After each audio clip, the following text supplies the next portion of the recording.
So you can see once I got the hang of what this Econet does, it does for dampness and also for shutting off a Saniflo system if the power goes out, which is kind of a consideration that you need to have, especially if it's downstairs. If they keep turning the water on it and the Saniflo is not working, there's no power, it's going to flood.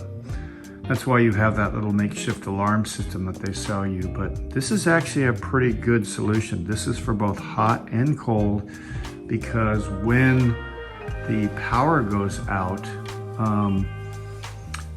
and you have the pipes on, you could just bleed down from the hot and from the cold all the time. And so we want to turn them both off. So this is going to simulate the power going off.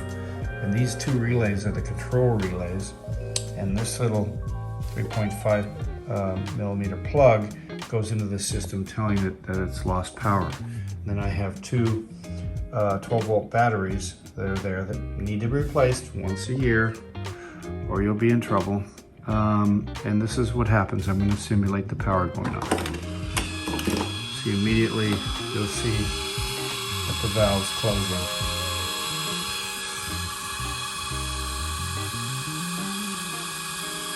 Pretty cool. I mean, you could do that with a relay, but hooked up with these valves and everything, this is what I really recommend. And one thing that they don't tell you is that this button